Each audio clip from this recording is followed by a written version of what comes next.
Assalamualaikum warahmatullahi wabarakatuh.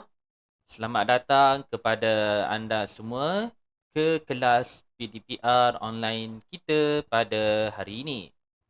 Hari ini kita akan selambung bagi subjek sains tahun 4. Tajuk yang seterusnya adalah unit 3, haiwan. Adik-adik boleh buka buku teks muka surat 53. Okey, tajuk haiwan. Kita lihat dulu gambar yang ditunjukkan pada buku teks adik-adik. Kita dapati pada gambar ini terdapat pelbagai jenis haiwan sama ada yang berada di darat, berada di air dan juga haiwan yang boleh hidup di darat dan di air. Di sekeliling kita ada pelbagai jenis haiwan. Kesemua haiwan ini untuk hidup, haiwan ini perlu bernafas. Tak kiralah sama ada haiwan ini hidup di darat, hidup di air atau hidup di darat dan di air. Jadi, adakah semua haiwan dalam gambar ini bernafas dengan cara yang sama? Jelaskan. Jadi kita rasa haiwan ini boleh bernafas dengan cara yang sama ataupun tidak? Jadi setiap haiwan mempunyai cara bernafas yang tersendiri supaya bersesuaian dengan habitat haiwan itu hidup. Okey. Kita pergi kepada muka surat yang seterusnya. Kita akan mengenali organ pernafasan haiwan. Organ pernafasan haiwan boleh terbahagi kepada 4 jenis.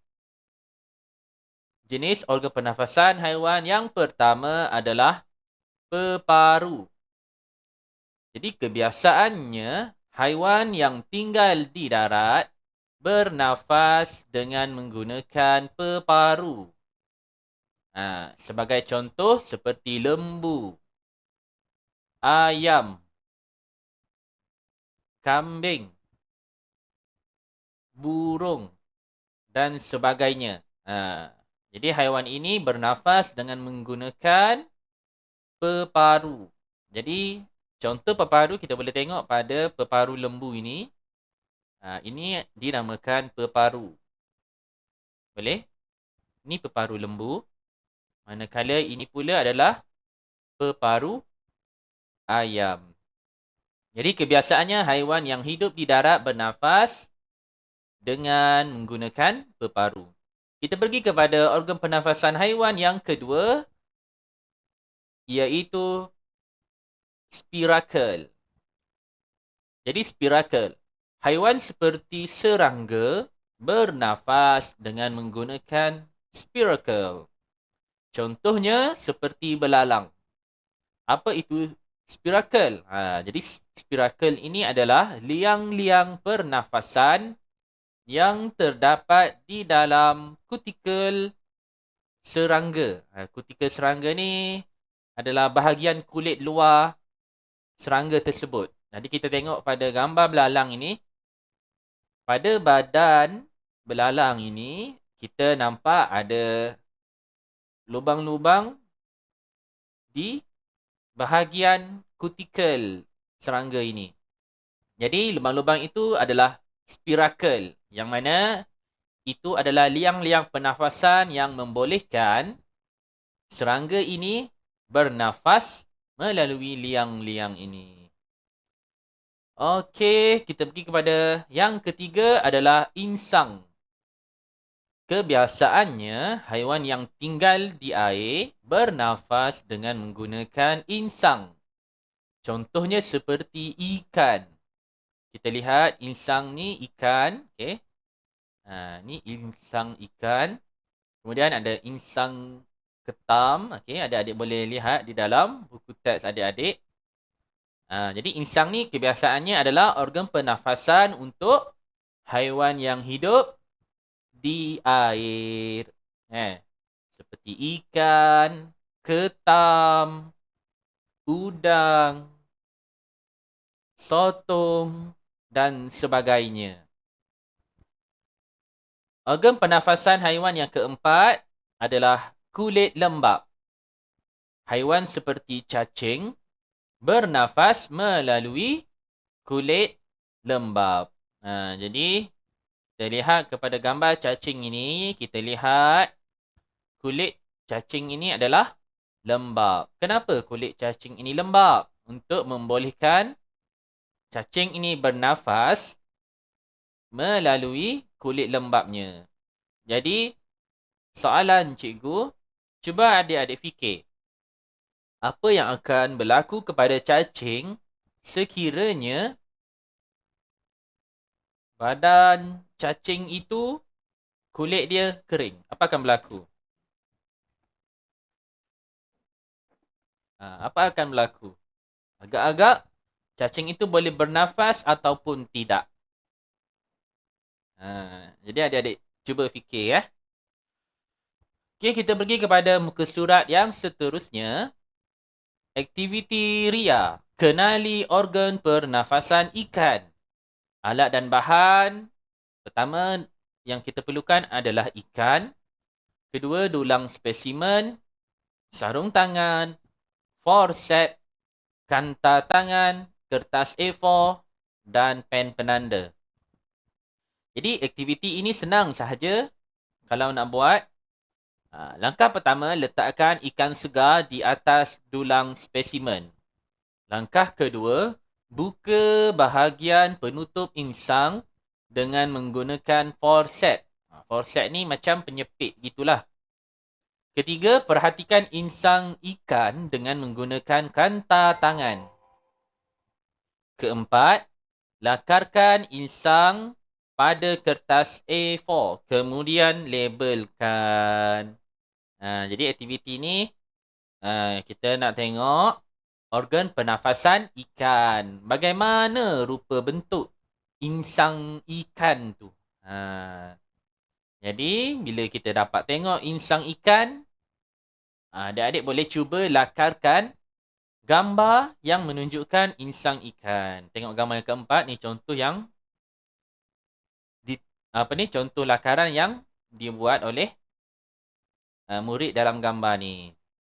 Boleh? Jadi persoalan dia, selain ikan, apakah haiwan yang juga bernafas dengan menggunakan insang?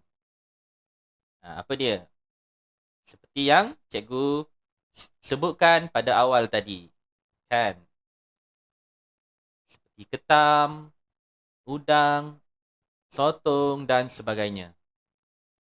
Kita pergi kepada muka surat yang seterusnya. Apabila adik-adik dah belajar tentang 4 jenis organ pernafasan haiwan, adik-adik boleh kumpulkan haiwan-haiwan mengikut pengelasan berdasarkan organ pernafasannya. Jadi, cuba adik-adik perhatikan gambar yang menunjukkan ada 8 jenis haiwan yang berbeza organ pernafasannya. Jadi, cuba kenal pasti dulu haiwan apa yang ditunjukkan.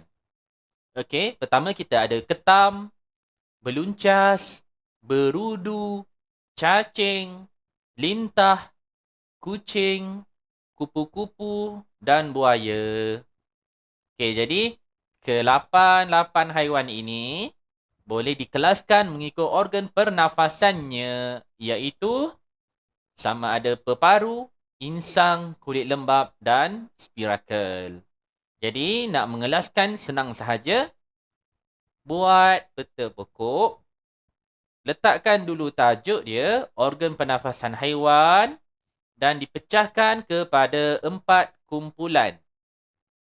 Jadi, 4 kumpulan ini mewakili jenis organ pernafasan haiwan. Pertama, kumpulan pertama peparu, kumpulan kedua insang, kumpulan ketiga kulit lembap, kumpulan keempat spiracle. Jadi daripada gambar ini, haiwan apa yang bernafas menggunakan peparu? Ni dia dah bagi. Contohnya seperti kucing dan buaya. Untuk haiwan yang bernafas menggunakan insang pula, contohnya seperti berudu dan ketam. Haiwan bernafas menggunakan kulit lembap, contohnya seperti cacing dan lintah. Dan akhir sekali, haiwan yang bernafas menggunakan spiracle seperti ulat beluncas dan kupu-kupu. Jadi boleh faham tak ni? Pengelasan. Okay? Pengelasan ni maknanya kita kumpulkan sesuatu benda itu mengikut persamaan dan perbezaan yang kita kenal pasti pada benda tersebut. Kemudian kita letakkan dalam kumpulan yang betul. Okey, seterusnya. Cuba kamu kelaskan haiwan-haiwan di bawah pula mengikut organ pernafasannya.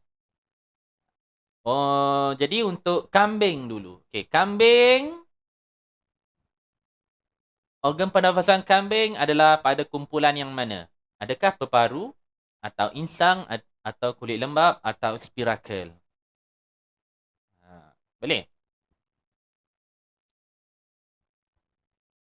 Okey, kambing adalah menggunakan peparu. Okey, udang menggunakan insang.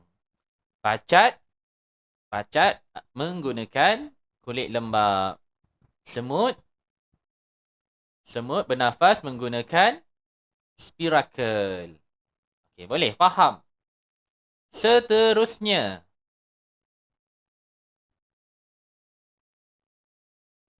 hidup di darat dan di air. Jadi kita tengok kepada penceritaan tentang haiwan yang hidup di air. Pada suatu petang, katak dan ikan berbual-bual di dalam sebuah kolam. Wah, seronoknya kamu katak. Boleh hidup di darat dan di air. Semasa di darat, saya bernafas dengan menggunakan peparu.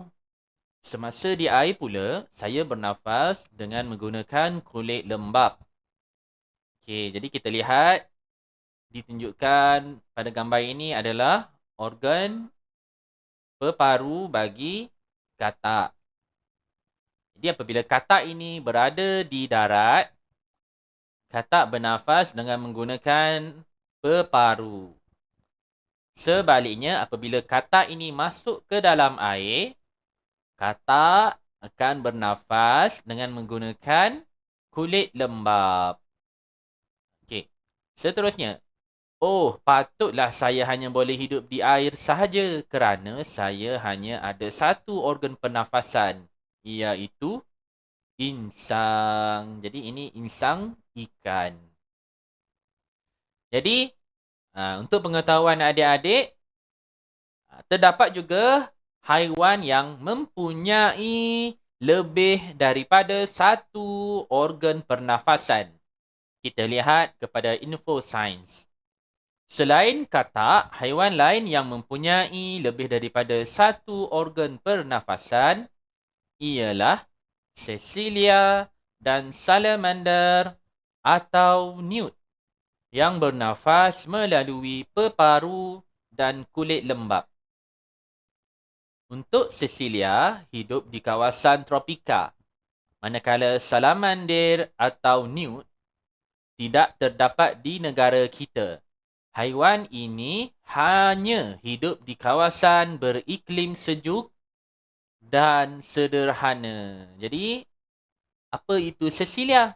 Ini contoh gambar haiwan Cecilia. Ini pula adalah salamander atau newt. Jadi, ada 3 haiwan yang kita ketahui bernafas dengan menggunakan lebih daripada pada satu organ pernafasan, iaitu haiwan tersebut adalah katak, Cecilia dan salamander atau new. Berdasarkan perbualan antara ikan dengan katak, apakah yang dapat kamu rumuskan tentang organ pernafasan bagi sesetengah haiwan? Seperti yang cikgu bagi tahu tadilah. Terdapat haiwan yang mempunyai lebih daripada satu organ pernafasan. Seterusnya, kita masuk kepada haiwan vertebrata dan haiwan invertebrata. Tahukah kamu ada haiwan yang mempunyai tulang belakang dan haiwan yang tidak mempunyai tulang belakang? Mari kita lihat kepada gambar yang menunjukkan dua jenis haiwan ini. Hai, saya cacing. Hai, saya ular. Jadi, apakah perbezaan antara haiwan-haiwan di atas? Perhatikan struktur di bawah. Jadi daripada gambar ini kita dapat melihat bahawa untuk cacing tidak mempunyai tulang belakang atau tiada tulang belakang. Manakala ular pula mempunyai tulang belakang. Okay, boleh nampak tak adik-adik? Boleh? Ada haiwan yang tiada tulang belakang, ada haiwan yang ada tulang belakang. Jadi, ular ialah contoh haiwan vertebrata kerana mempunyai tulang belakang. Manakala cacing pula ialah contoh haiwan invertebrata kerana tidak mempunyai tulang belakang. Jadi, apakah maksud haiwan vertebrata dan haiwan invertebrata? Jadi nak ingat senang saja kan. Vertebrata, haiwan yang ada tulang belakang. Invertebrata, haiwan yang tiada tulang belakang. Jadi ini maksud vertebrata dan invertebrata. Kita pergi kepada muka surat seterusnya yang menunjukkan contoh haiwan vertebrata dan contoh haiwan invertebrata. Jadi haiwan vertebrata ini maksud dia apa tadi? Maksud dia mempunyai tulang belakang. Jadi contoh dia adalah seperti kuda. Kan? Mana tulang belakang kuda? Ini dia. Tulang belakang kuda. Okey, seterusnya burung. Burung ada tulang belakang. Kemudian ikan. Ikan ada tulang belakang. Katak ada tulang belakang. Kura-kura juga ada tulang belakang. Jadi haiwan yang mempunyai tulang belakang dikenali sebagai haiwan vertebrata. Kita pergi kepada contoh yang seterusnya, haiwan invertebrata. Contohnya seperti belalang. Okey, belalang, cacing, udang, lebah, nyamuk. Kita dapati pada rangka haiwan tidak terdapat tulang belakang. Maknanya tiada tulang belakang. Boleh? Jadi, haiwan-haiwan yang tiada tulang belakang dikenali sebagai haiwan invertebrata. Boleh? Jadi, selain daripada contoh yang ditunjukkan dalam buku teks, terdapat banyak lagi contoh haiwan vertebrata dan haiwan invertebrata yang lain. Okey. Seterusnya, ciri-ciri khusus haiwan vertebrata. Jadi, selain organ pernafasan, cara pembiakan, litupan badan dan habitat juga ialah ciri-ciri khusus yang boleh digunakan untuk mengelaskan haiwan. Berdasarkan ciri-ciri khusus tersebut, haiwan vertebrata boleh dikelaskan kepada mamalia, reptilia, amfibia, burung dan ikan. Maksud daripada penerangan ayat ini adalah Haiwan vertebrata boleh dikelaskan kepada 3 jenis, iaitu haiwan mamalia, haiwan amfibia, haiwan reptilia, haiwan burung dan ikan. Boleh? Kita pergi kepada mamalia. Apa itu mamalia? Okey, mamalia. Mamalia adalah haiwan yang mempunyai ciri seperti berikut. Organ pernafasan peparu, cara pembiakan melahirkan anak, litupan badan berbulu halus, habitat di darat. Contohnya adalah seperti rusa dan kucing. Okey, untuk kelas haiwan amfibia pula. Apakah haiwan amfibia? Ciri haiwan amfibia adalah organ pernafasan, peparu dan kulit lembap, cara pembiakan bertelur, litupan badan kulit lembap, habitat darat dan air. Contohnya seperti haiwan katak dan Cecilia. Kita pergi kepada haiwan jenis ikan pula. Haiwan jenis ikan, apakah ciri-ciri dia? Pertama, organ pernafasan insang, cara pembiakan bertelur, litupan badan bersisik, kemudian habitat di air, hidup di air. Contohnya seperti ikan puyuh, ikan emas dan macam-macam lagi jenis ikan. Kemudian, untuk haiwan jenis burung pula. Apakah ciri haiwan jenis burung? Ciri-ciri dia adalah organ pernafasan peparu, cara pembiakan bertelur, litupan badan berbulu pelepah. Berbulu pelepah ni maknanya bulu burung itu adalah bulu pelepah. Ada pelepah dia. Okey, kemudian habitat darat. Contohnya ayam, burung bangau, itik dan sebagainya kan. Maknanya macam mana kita nak tahu haiwan itu burung? Dia ada ciri-ciri yang disebutkan tadi tu. Ada 4 ciri yang disebutkan tadi. Kemudian haiwan jenis reptilia pula. Ciri-ciri haiwan reptilia. Ciri-ciri haiwan reptilia. Pertama, organ pernafasan peparu. Kedua, cara pembiakan bertelur. Litupan badan bersisik atau berkulit keras. Dan habitat kebanyakannya hidup di darat. Ada juga yang hidup di air. Biasanya haiwan reptilia ini kebanyakannya hidup di darat. Contohnya macam buaya kura-kura.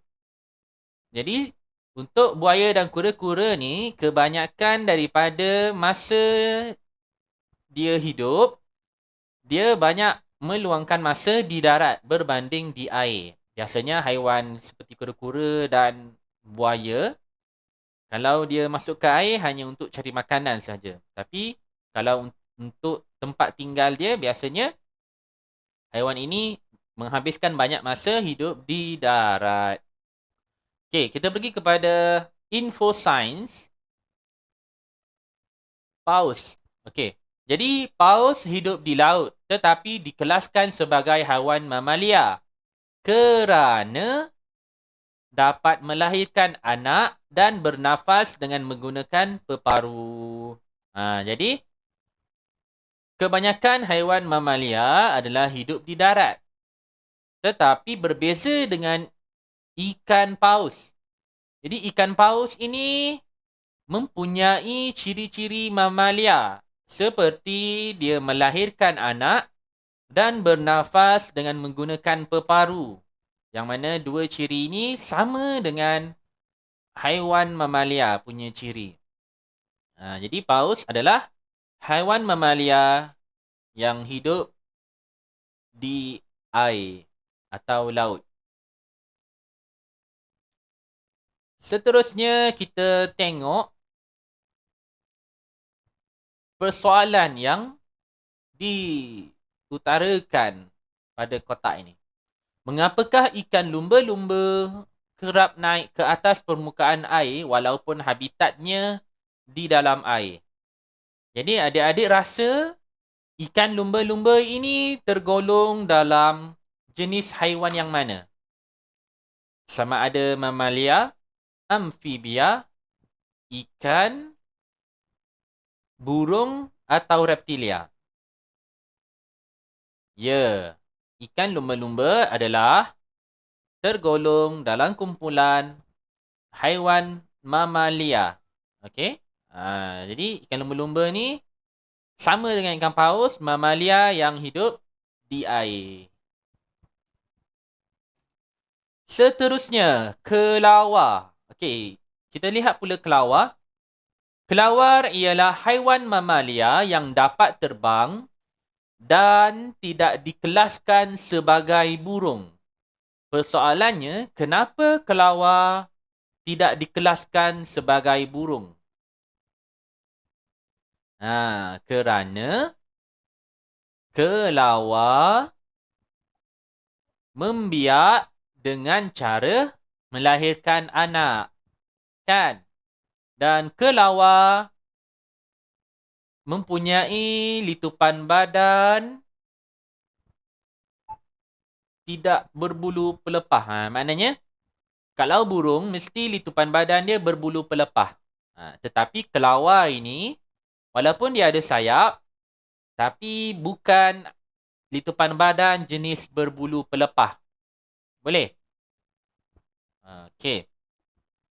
Kemudian, info sains yang seterusnya, platypus. Platypus ialah haiwan mamalia yang unik kerana platypus bertelur tetapi menyusukan anaknya.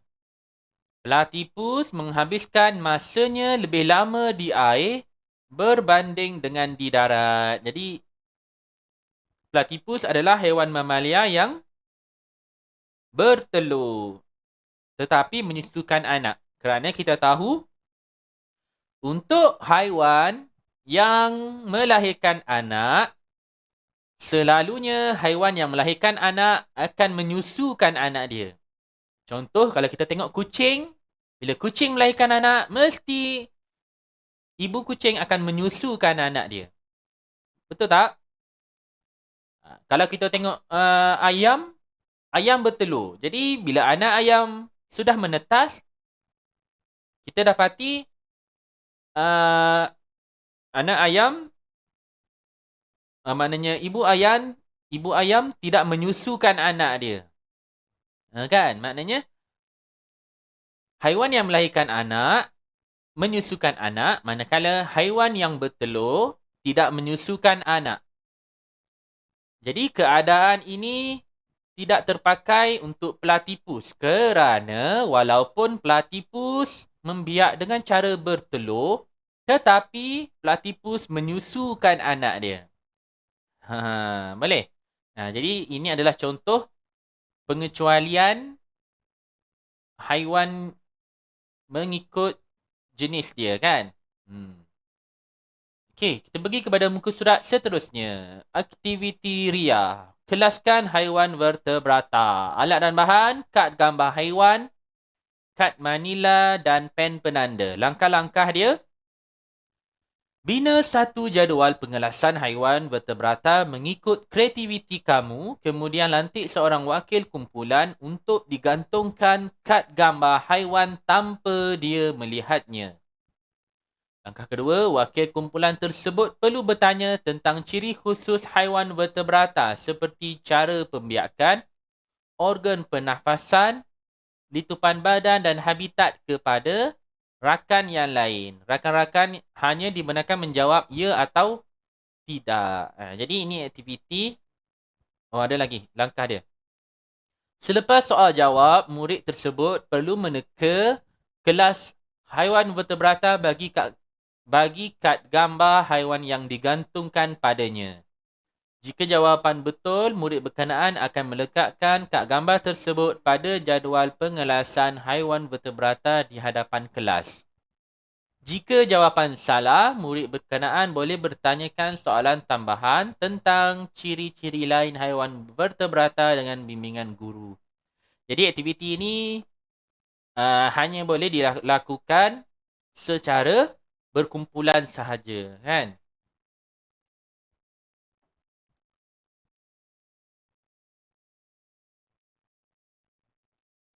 Seterusnya, santai sains. Okey. Yang ini adik-adik boleh cuba buat di rumah dengan menggunakan bahan-bahan yang sedia ada di rumah, kan? Kalau tak ada bahan-bahan yang disebutkan, boleh guna apa sahaja mengikut kreativiti adik-adik.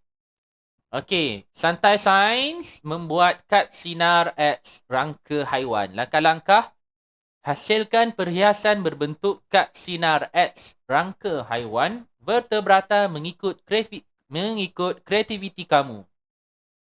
Gunakan cardboard hitam, putih kapas atau bahan terpakai yang lain seperti tali benang, gam dan gunting. Jadi, senang sahaja. Kena sediakan cardboard hitam, kemudian gunakan apa-apa sahaja bahan-bahan yang terpakai dan cuba buat rangka sinar X haiwan vertebrata. Seperti contohnya yang kita tengok, ini adalah rangka untuk ikan lumba-lumba. Ini adalah rangka untuk arnab. Dan boleh buat lagi rangka untuk haiwan vertebrata yang lain. Yang ni, kalau adik-adik nak buat, boleh buat di rumah. Okey, refleksi minda. Kita dah habis untuk tajuk haiwan dan kita nak lihat balik apa yang telah kita pelajari bagi tajuk haiwan. Okey, pertama, kita telah belajar haiwan bernafas dengan menggunakan organ seperti peparu, insang, kulit gelap dan spirakel. Kemudian, pengelasan haiwan mengikut jenis organ pernafasan adalah seperti yang berikut. Okey, macam tadilah kan? Ada peta pokok, kemudian haiwan dikelaskan mengikut organ pernafasan haiwan. Haiwan yang bernafas menggunakan peparu, satu kumpulan. Haiwan yang bernafas menggunakan insang. Haiwan bernafas menggunakan kulit lembap. Dan haiwan yang bernafas menggunakan spirakel. Kemudian, terdapat haiwan yang mempunyai lebih daripada satu organ pernafasan seperti katak. Kebiasaannya, haiwan ini boleh tinggal di dua habitat yang berlainan. Katak bernafas dengan menggunakan peparu ketika berada di darat. Ketika berada di air pula, katak bernafas dengan menggunakan kulit lembap. Boleh? Kemudian kebat. Ni kebat. Kalau lambang otak ni maknanya kebat lah. Katakan ada situasi, seorang penyelidik haiwan telah menemukan satu spesies haiwan baharu di sebuah hutan. Walau bagaimanapun, dia tidak mengelaskan haiwan tersebut sama ada dalam kumpulan mamalia, burung, ikan, reptilia atau amfibia. Mengapa? Mengapa? Cuba fikirlah. Seterusnya yang keempat, haiwan vertebrata ialah haiwan yang bertulang belakang seperti kuda dan ikan. Jadi, ini adalah contoh haiwan vertebrata. Kemudian, kelima, haiwan invertebrata ialah haiwan yang tidak bertulang belakang seperti lipas dan cacing. Kemudian, haiwan vertebrata dikelaskan kepada mamalia, reptilia, amfibia, burung dan ikan. Kemudian kita lihat kepada ciri-ciri khusus haiwan vertebrata adalah seperti yang berikut. Untuk haiwan vertebrata kelas mamalia, ciri khusus dia adalah bernafas menggunakan peparu, membiak dengan cara melahirkan anak, litupan badan berbulu halus dan habitat di darat. Kemudian, kelas haiwan reptilia pula bernafas menggunakan peparu, membiak dengan cara bertelur, mempunyai litupan badan bersisik atau berkulit keras dan habitatnya kebanyakannya di darat. Kemudian kelas haiwan amfibia, bernafas menggunakan peparu dan kulit lembap, membiak dengan cara bertelur, litupan badan kulit lembap dan habitatnya adalah darat dan air. Seterusnya, kelas haiwan burung, bernafas menggunakan peparu, membiak dengan cara bertelur, litupan badan berbulu pelepah. Jadi, untuk burung mesti litupan badan dia berbulu pelepah dan habitatnya adalah di darat. Untuk kelas haiwan ikan, bernafas menggunakan organ pernafasan insang, kemudian membiak dengan cara bertelur dan mempunyai litupan badan bersisik dan habitatnya adalah di air. Boleh? Jadi, kelas haiwan, mamalia, reptilia, amfibia, burung dan ikan ini adalah kelas haiwan yang khusus untuk haiwan vertebrata sahaja. Kalau haiwan invertebrata tidak dikelaskan pada mana-mana kelas haiwan ini. Faham? Contohnya lah, kalau kita kata udang. Udang vertebrata atau invertebrata? Udang adalah invertebrata. Bila udang invertebrata, walaupun udang mempunyai insang, udang bertelur, tetapi disebabkan dia tak ada tulang belakang, udang tidak boleh termasuk dalam kelas haiwan ikan. Sebab kelas haiwan ini hanya khusus untuk haiwan vertebrata sahaja. Okey, seterusnya adalah latihan sains yang mana adik-adik boleh buat di dalam buku latihan sains. Seperti biasa, adik-adik boleh jawab semua soalan ini di dalam buku latihan sains. Adik-adik salin soalan dan tuliskan jawapan. Boleh? Ada 1, 2, 3, 4, 5, 6, 7, 8. Ada 8 soalan yang berkaitan dengan tajuk haiwan yang kita belajar pada hari ini. Cikgu harap adik-adik boleh memahami apa yang telah kita pelajari pada hari ini. Untuk itu sahaja kelas kita pada hari ini. Cikgu ucapkan selamat maju jaya, selamat belajar. Jangan lupa untuk subscribe channel YouTube Cikgu supaya adik-adik akan dapat mengikuti kelas yang seterusnya. Dan tekan butang loceng supaya adik-adik tidak terlepas video baru yang cikgu akan muat naik ke dalam channel ini. Cikgu sudahi dengan Assalamualaikum warahmatullahi wabarakatuh. Bye-bye.